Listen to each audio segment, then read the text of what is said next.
en 2018 y, por si fuera poco, es coautora del libro Constitución, Justicia y Proceso, compilación de escritos de derecho.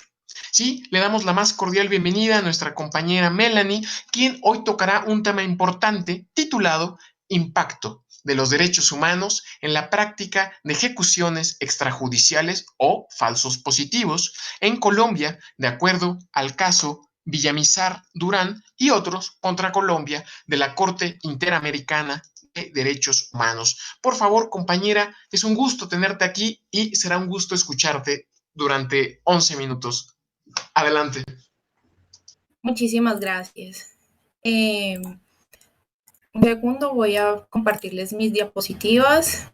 Por favor, me confirman si las están viendo. Sí, se alcanzan a ver bien. Muchas gracias. Bueno, para iniciar, como lo dijo el compañero, mi nombre es Melanie Correa Pereira, soy egresada de la Facultad de Derecho y soy integrante del Semillero de Investigación, Procesalismo e Innovación Jurídica. El día de hoy les voy a dar mi ponencia, el impacto de los derechos humanos en la práctica de ejecuciones extrajudiciales o falsos positivos en Colombia, de acuerdo al caso Villamizar Durán y otros versus Colombia de la Corte Interamericana de Derechos Humanos. Muy bien, para entrar en contexto, cabe resaltar que Colombia ha vivido uno de los conflictos armados más largos y complejos, considerándose uno de los conflictos que se ha prolongado por más de 50 años en todo el mundo. Asimismo, se han generado hechos atroces durante todo este tiempo. El gobierno colombiano, con el afán de erradicar el enemigo que son las fuerzas al margen de la ley, dio la categoría de enemigo interno a todos los miembros de la población civil que colaboraban o prestaban servicios a estos grupos. En esto se convirtieron objetivo militar, es decir, que todos los miembros de la población civil que iban en contra de las políticas del Estado eran señalados como supuestos colaboradores de la guerrilla. Estos en su mayoría eran comunidades indígenas, defensores de derechos humanos, líderes sociales, estudiantes y maestros. Del mismo modo, los falsos positivos son la consecuencia de los mecanismos adoptados por el gobierno para acabar con el enemigo interno. La denominación falsos positivos es inexistente a la vida jurídica, porque estos nace de los medios de comunicación y seguidamente son utilizados por la jerga militar y la sociedad civil para hacer alusión a los múltiples asesinatos de civiles fuera de combate y que seguidamente habían sido presentados como bajas positivas en medio del enfrentamiento armado que se presentó sistemáticamente en todo Colombia. El fenómeno de los falsos positivos en Colombia data de la época de 1980, cuando el paramilitarismo, la guerrilla y el narcotráfico azotaban gran parte del territorio colombiano en busca de las tierras y de los recursos naturales. Luego, en 1984, se registró el primer falso positivo. Para la época de 1990, se dio una proliferación de los falsos positivos en el territorio colombiano. Esto, en el caso Villamizar Durán y otros versus Colombia, la primera ejecución que se registró fue en 1992 con la ejecución de Carlos Uva, seguidamente en 1995 con la ejecución de Wilfredo Quiñones, José Romero y Albeiro Ramírez. Seguidamente, en 1996 se da la ejecución de Gustavo Villamizar y en 1997 la de Helio Gelbes. Para el año 2004 se dio un aumento inaceptable de las ejecuciones extrajudiciales bajo la modalidad de falsos positivos.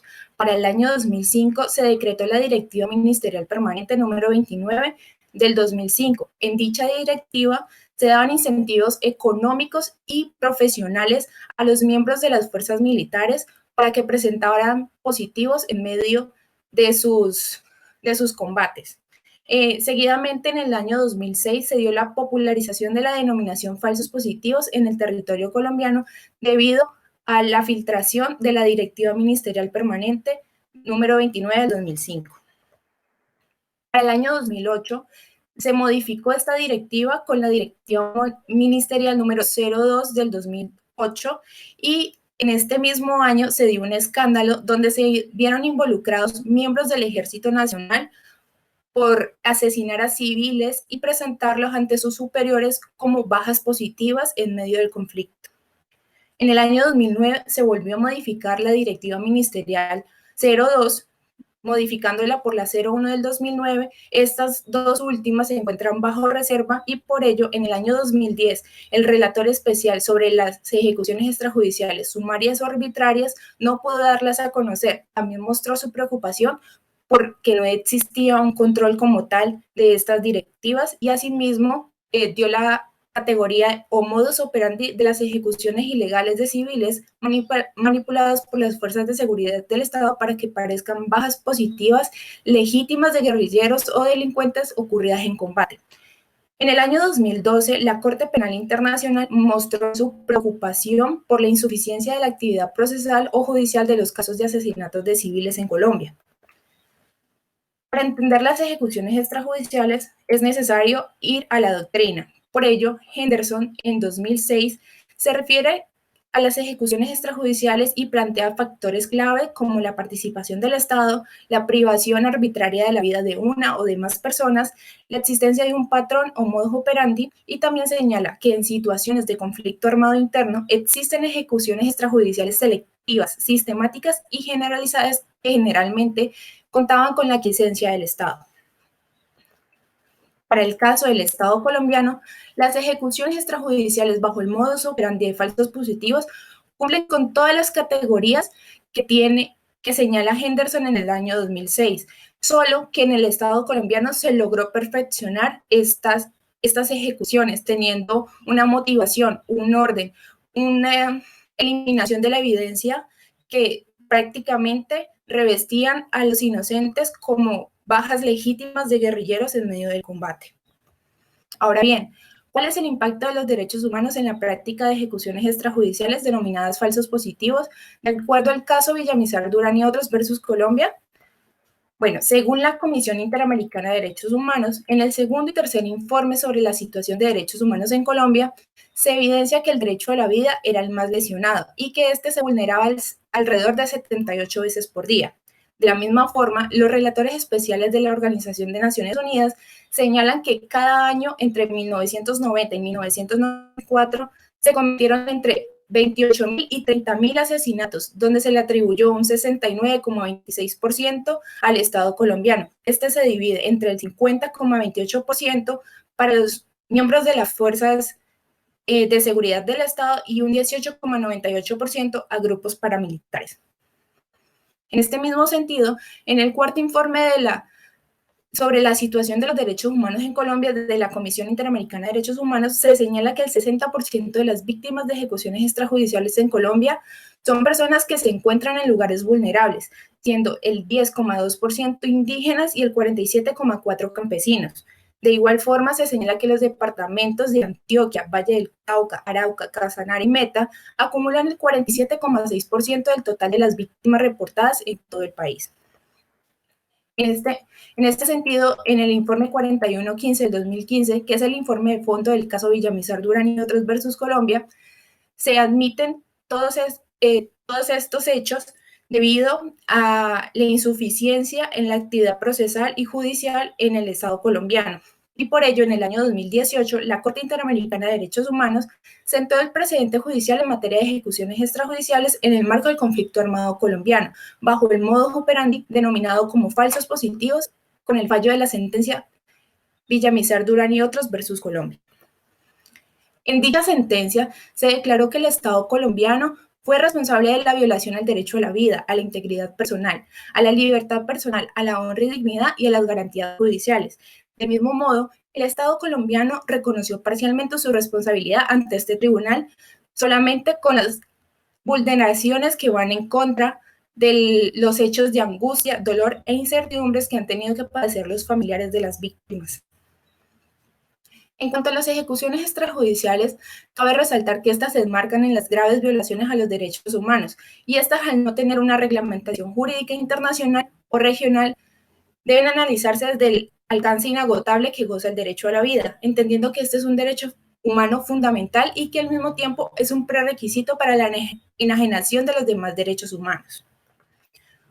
Por ello, es importante que el derecho a la honra y dignidad con relación a la vida y el quebrantamiento de la reputación y el honor de las víctimas de ejecuciones extrajudiciales. Por ello, la Corte Interamericana de Derechos Humanos ha analizado este esta violación desde el año 2004 con el precedente judicial del caso de los hermanos Gómez Paquillauri versus Perú. En el mismo sentido, se analizó en el caso Villamizar Durán y otros versus Colombia, solamente que no hubo una profundización de los hechos en cuanto a los señalamientos y revestimiento como víctimas que se dieron durante el conflicto armado colombiano. Por ello, es importante resaltar que las ejecuciones extrajudiciales denominadas falsos positivos en el territorio colombiano son de carácter sistemático y conciben una afectación general de carácter moral, que incluso puede ser más grave que aquellos que son cuantificables. Por ello, las ejecuciones extrajudiciales denominadas falsos positivos en la actualidad, en cuanto a cifras, son inciertas debido a la falta de denuncia de las víctimas, el amedrentamiento de las víctimas por parte de las fuerzas militares, las tácticas militares de poder e incluso por los aspectos ideológicos. Aunque muchas organizaciones nacionales e internacionales han logrado recopilar datos de la Fiscalía General de la Nación, no es suficiente todavía para poder esclarecer cuántas son las víctimas de ejecuciones extrajudiciales. Por otra parte, es necesario que los organismos internacionales sigan velando por el esclarecimiento de los hechos en busca de la verdad, la justicia, la reparación y la no repetición de la violación de los derechos humanos y del derecho internacional humanitario en cuestión de ejecuciones extrajudiciales en Colombia.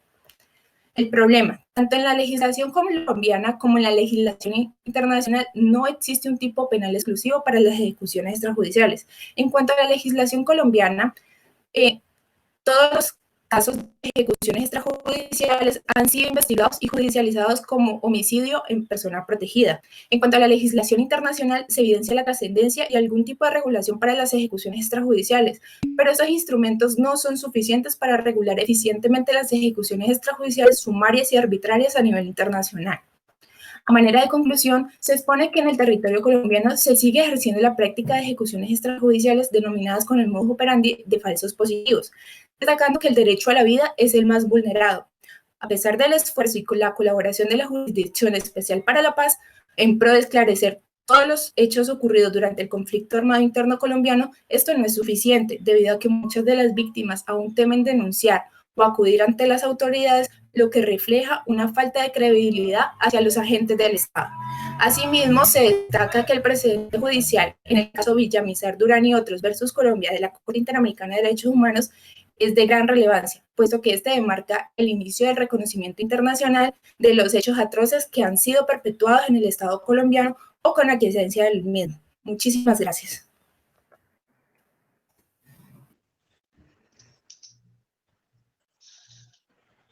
Muy bien, compañera, muchas gracias por tu participación. Sin duda aportas enormemente al debate. Gracias por... A ustedes, muchísimas gracias por la invitación. Hombre, y compañera, has planteado ciertas interrogantes y ciertos comentarios, ciertos argumentos que de cierta manera son comunes en la región de América Latina. Para eso me gustaría compartirles, por ejemplo, el texto de Edgardo Buscaglia, titulado Vacíos del Poder, un analista internacional sobre seguridad nacional y un poco de derechos humanos, que habla sobre cómo es que la administración pública, particularmente el Estado,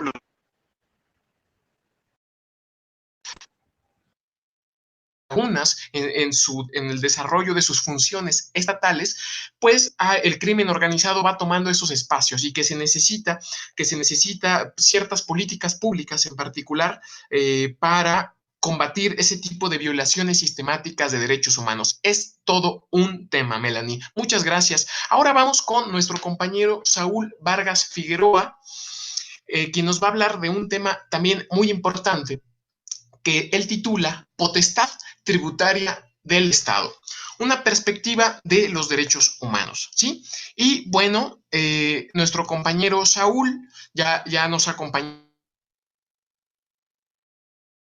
ejercicios de diálogo intelectual. Él estudió la licenciatura en Derecho por la Universidad Autónoma de Baja California, Campus Mexicali, donde hoy se encuentra en proceso de titulación. Nuestro compañero Saúl realizó sus prácticas profesionales en el Servicio de Administración Tributaria, SAT, Apoyó en diversos trabajos de investigación con la doctora Marina del Pilar Olmeda García, a quien veo que está conectada y le mando un abrazo desde la Ciudad de México, y también ha sido ponente en diversos espacios como el Cuarto Congreso Internacional Estudiantil de Derecho Administrativo realizado en la Universidad Nacional Autónoma de México, en la Ciudad de México, el año pasado, donde tuvimos la fortuna de coincidir. Así que, por favor, compañero Saúl, si puedes hablar, arrancan tus 11 minutos, te escuchamos con mucho gusto.